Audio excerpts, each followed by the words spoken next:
Hey, what's going on, guys? Welcome back to another edition of Lisa Renee TV. And if you have not yet subscribed to the channel, make sure to do so today before you leave. And make sure to thumbs up the video and to share on all your social media networks that you happen to be on at this time.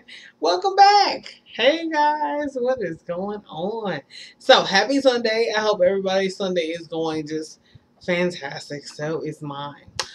Alright, so let's get into the video today. Okay, so today's video is on Antichrist spirits.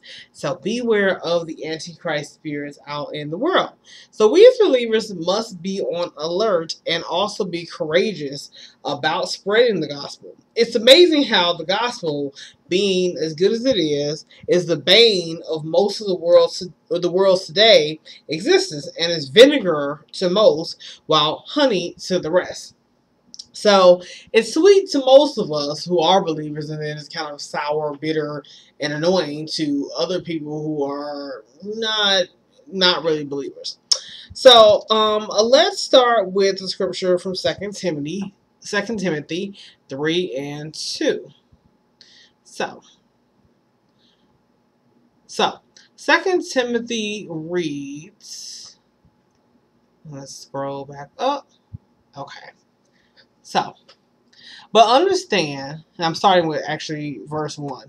So, from 2 Timothy, but understand this, in the last days, terrible times will come. For men will be lovers of themselves, lovers of money, boastful, arrogant, abusive, disobedient to their parents, ungrateful, unholy, unloving, unforgiving, slanderous, without self-control, brutal, without love of good. And then, just to highlight the verse, people will be lovers of themselves, lovers of money, boastful, proud, abusive, disobedient to their parents, ungrateful, and unholy. I want to cross-reference this with Luke 16:14, which reads, the Pharisees, who were lovers of money, heard all of this and were scoffing at Jesus. And I want to also cross-reference it with Romans 1:30. Slanderers, God-haters, insolent, arrogant, and boastful. They invent new forms of evil. They disobey their parents. And Philippians 2:21. For all the others look after their own interests, not those of Jesus Christ. And then 1 Timothy 6 and 10. For the love of money is the root of all kinds of evil. By craving it, some have wandered away from the faith and pierced themselves with many sorrows. So, just right there, looking at all those verses, 2 Timothy 3 and 2, and then cross-referencing it with the few verses that I read to you there. All those verses are examples of what the Bible was trying to predict, was telling us and prophesying what was going to happen today.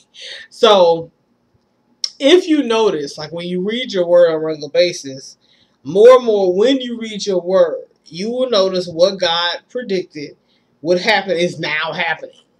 Like, truth. You know, seriously, when you just waking up, going out your house every day, going to work, dealing with people, getting into different situations, if you're finding yourself in, spiritual warfare. I know I've done a few videos where I talked about my experience with being in spiritual warfare, being attacked and all this craziness.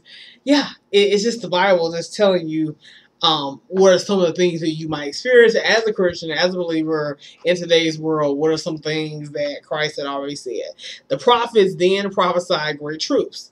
It's almost surreal just reading it. This book isn't just fancy words. It really is powerful truth that is our reality.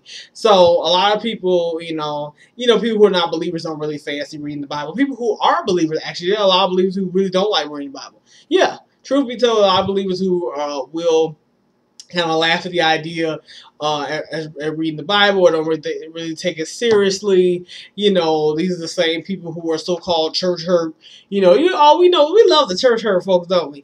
Yes. The church hurt people stopped going to church. They would go to church at a period of time, may have even served in ministry, but they stopped going because they felt offended because maybe they got into it with deacon so and so or somebody in the choir or usher or somebody pissed them off, and so now they're like pissed at God and pissed at everybody else. They're like, oh, screw the church, I'm not going. So now they sit at home Sunday after Sunday after Sunday, and they are church hurt.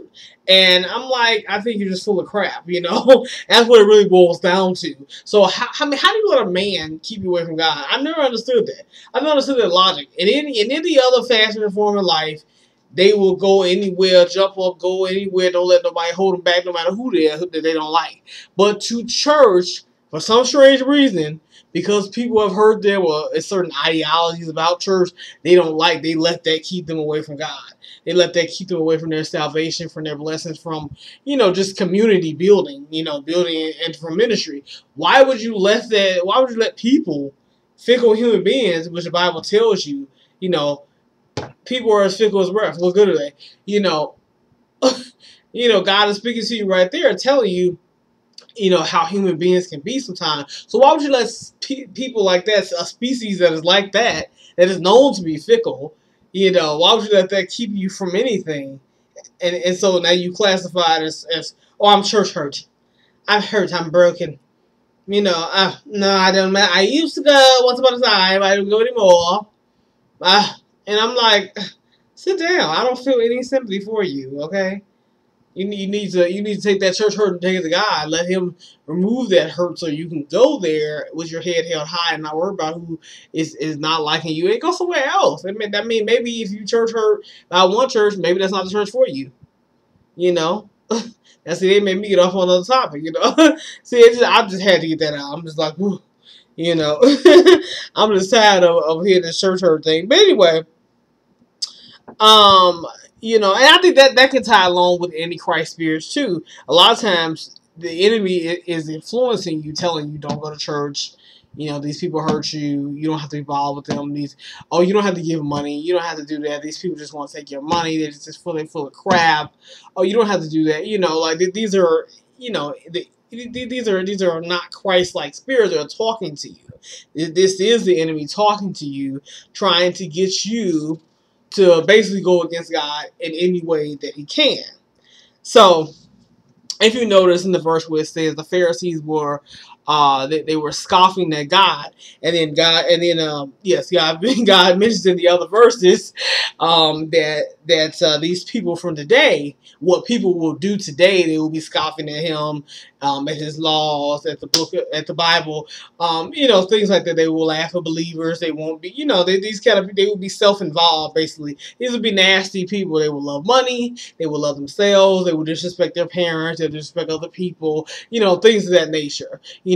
So it's kind of funny how the Pharisees they were doing the same thing. They scoffed at Jesus, and then also later on these other verses, God is mentioning how people will scoff at him as well. So these people are what? They're kind of like Pharisees. So we have modern day Pharisees. The Pharisees were, of course, in the Bible from a time back. Of course, we know everybody knows about the Pharisees that didn't like Jesus. They really didn't appreciate him walking through their town, healing people, doing things for people. They really they questioned his authority a lot. They doubted him a lot. They want him to constantly prove himself and reprove himself. But they are modern day Pharisees. I have run into these people. There are a lot of Pharisees out here. Lots of Pharisees, who are, running amok here. And so they're out here, so we have to be aware that these spirits are out here, and as believers, we have to be spiritually equipped to deal with them.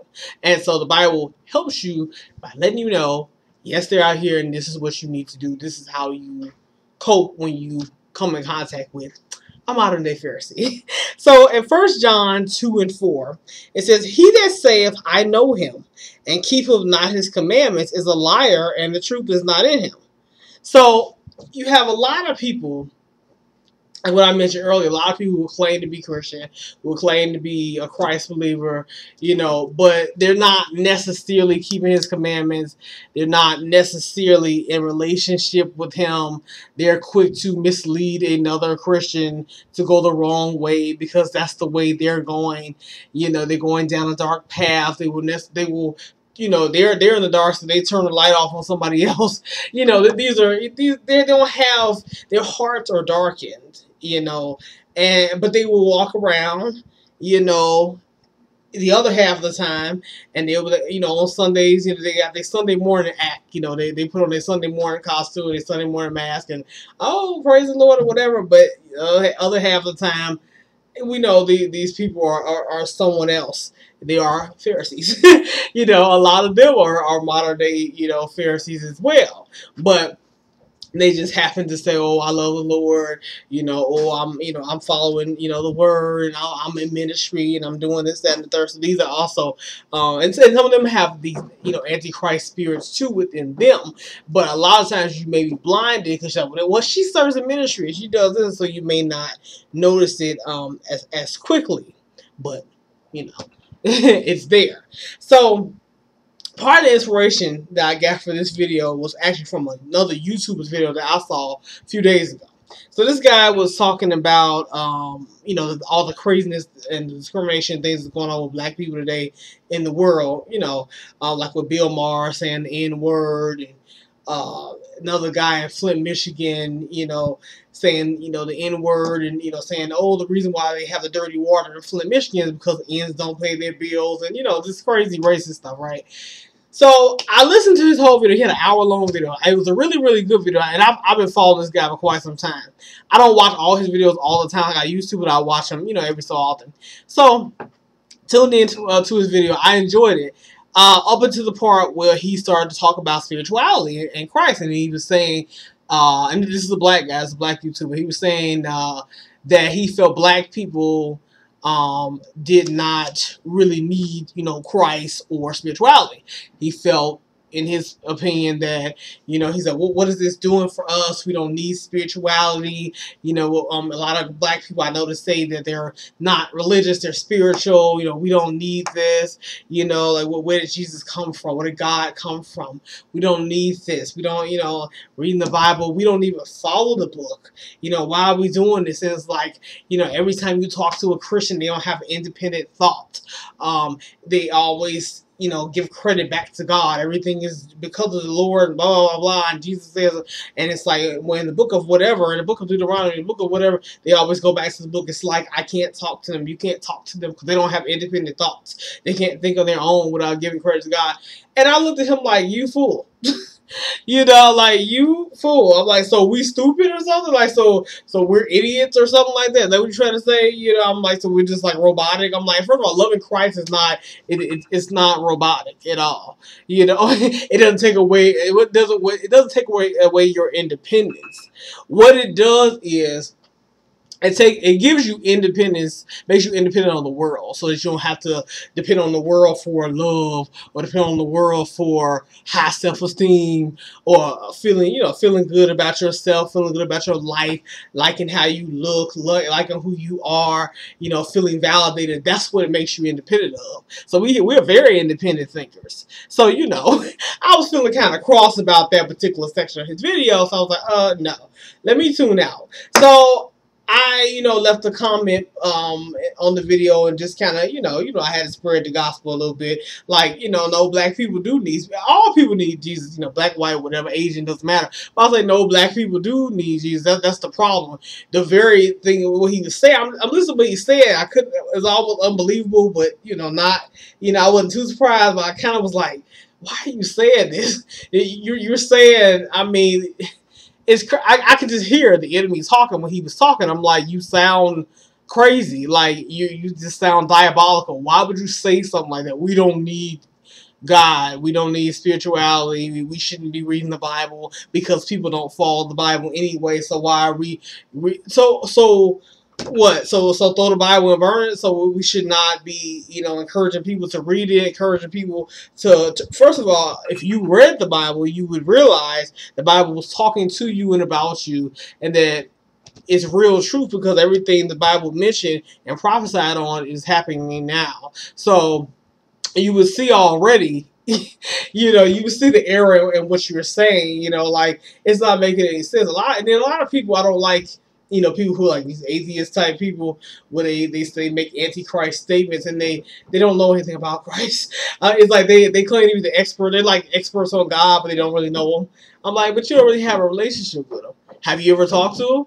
Have you ever prayed to him? Have you ever But you're not interested in doing that. But yet still, they will get on the soapbox and go on and on about it. I'm like, but you don't really know him. Have you ever really tried to get to know him? You don't really know him. You have never tried to have a relationship with him. So how can you, get up here and talk as if you know so much and try to almost encourage people to not go that way or scoff at people because they were scoffing at Jesus, So I'm bringing it back here. They were scoffing at him, and they still are. Is what I'm saying.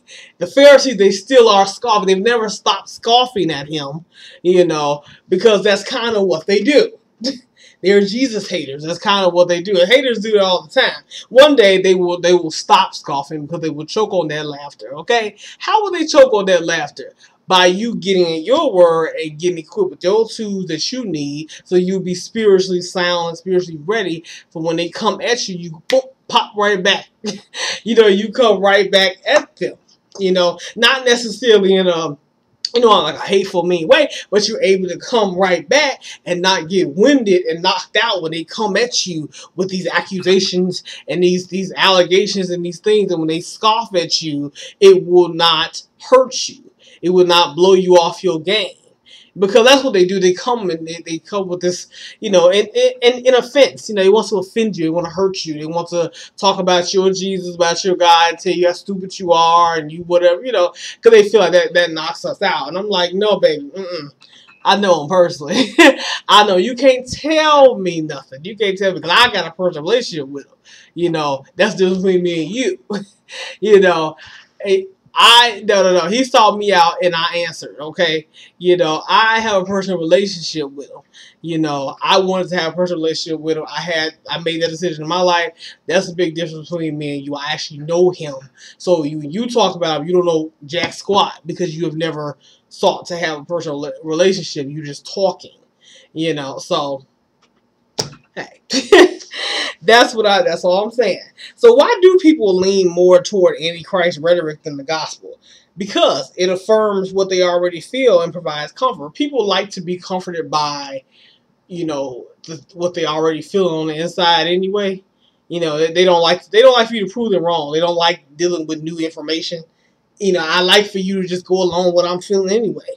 So if I already was feeling kind of, a little bit left, going left towards God, I was feeling kind of like, there was dissension between me and God, and you affirm it, thank you for affirming it, because that way I don't have to deal with how I'm feeling. And my last verse I'm going to leave you with today for the evening, Matthew 10 and 34. Walk with me on over to Matthew 10 and 34.